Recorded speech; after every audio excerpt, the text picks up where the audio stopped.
Welcome back to Wheat Beat. My name is Mike. And you know, the other day I was in this video call and somebody was eating bread. And I did what I always do, which is I asked them what kind of bread are they eating and do they like it? And they were eating jalapeno bread. And I thought, I want jalapeno bread. That sounds great. I love the flavor of jalapeno and I even want to try something like a spiciness in my bread. So I went to my trusted recipe book here by Jeffrey Hamelman. This is really my go-to book for formulations and one I highly recommend if you don't have it. And there was nothing there about jalapeno. So then I went to other reference books that I had in my library and there was nothing there at all. So I went online and I looked and there was plenty of formulations. They were all cheese and jalapeno, and I wasn't interested in making a cheese bread. I just wanted a jalapeno bread. And I realized the only way I'm going to get this done is if I just figure it out myself. So today is a very quick video just telling you what I did and how it turned out.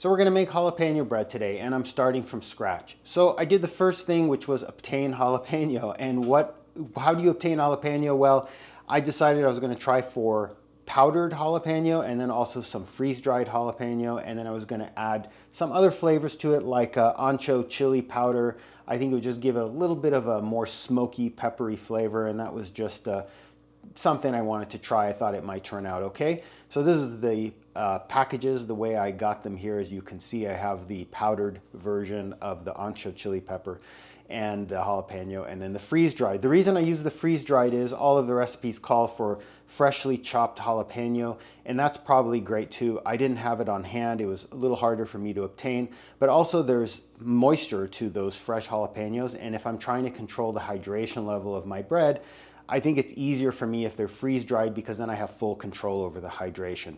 Now we are making this a sourdough bread, so sourdough jalapeno, and I'm not going to go through all of the process that I use to create a sourdough. I'll leave a link up above here if you want to see my entire sourdough process from start to finish. This is just an addition to that existing process. So the next thing we need to do is figure out how much jalapeno to add. And I use baker's percentages. As you may or may not know, baker's percentages just means that everything that you measure is measured in terms of how much flour is in the formula. So if your overall loaf is, let's say, 2,000 grams and 1,000 of that is flour, then everything that I calculate is based on that 1,000 grams of flour. That's how baker's percentages works. And if you're not familiar with it, I strongly recommend you look it up and learn a little bit more about it.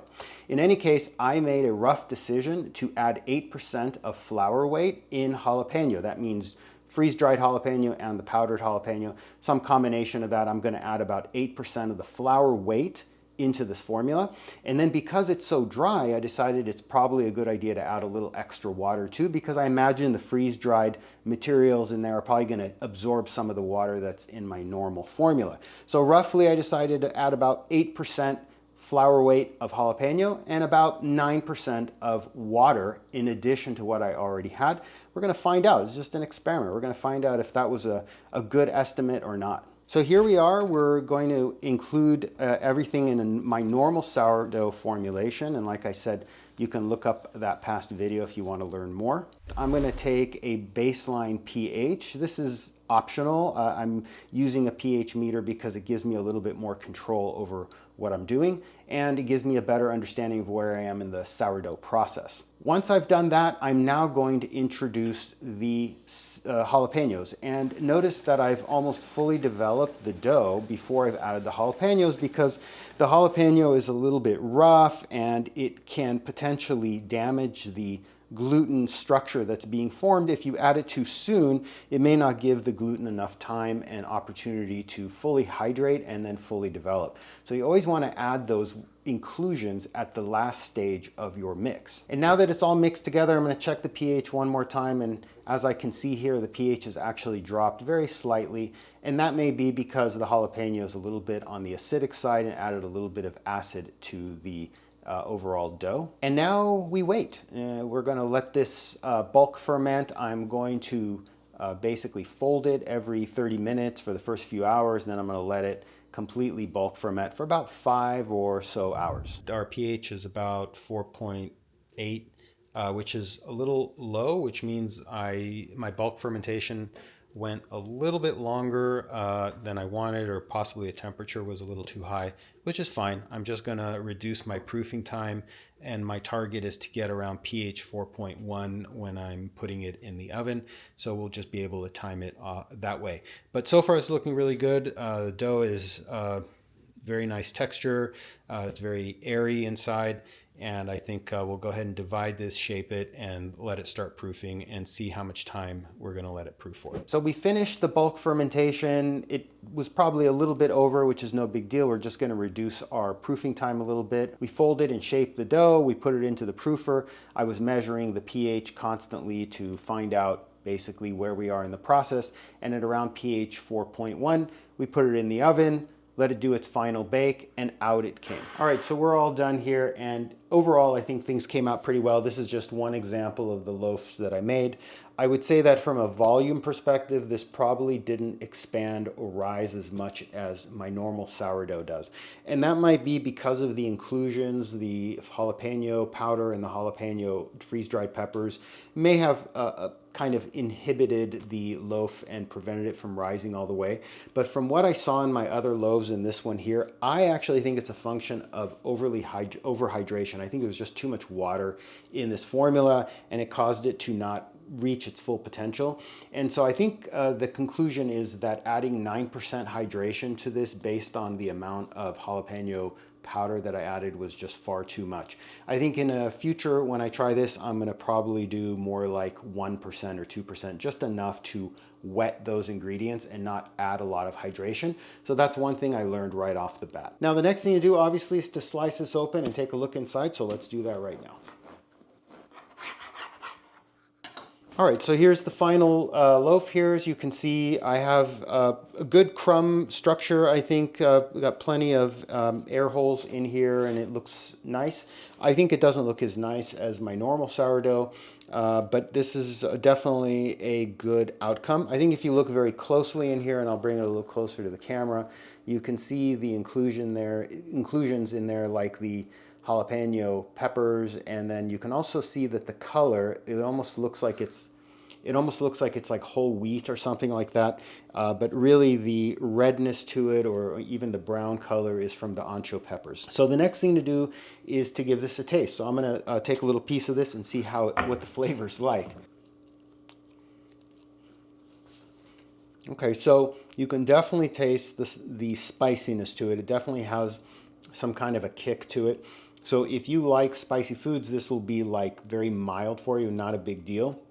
It's hard for me to quantify this in terms of spicy level. If you are not very tolerant of spicy foods and you're very sensitive to those things, I think you would find this to be quite spicy.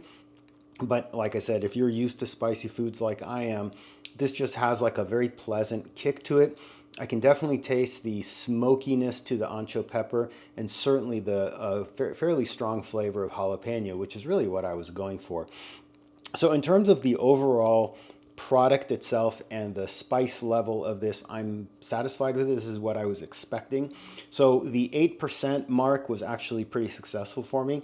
So what I can do is leave the formulation here in the comments below if you kind of want to see what I was doing and what I used, and get an approximation for the quantities. So I will modify it with less water and probably keep the pepper level the same, and then you can see if you want to duplicate this or not. All right, so that's it for now. Very short video. I just wanted to share with you my process for making my own bread, and in this case, jalapeno bread.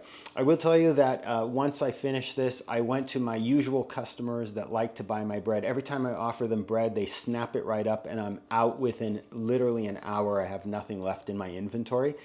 In this case, I didn't make that many loaves because I didn't know how it was going to turn out. I only made 8 loaves. And of those 8, I went to all my customers and asked them if they'd like to buy one. Nothing. Nobody wanted anything. Nobody even was slightly interested. They all passed.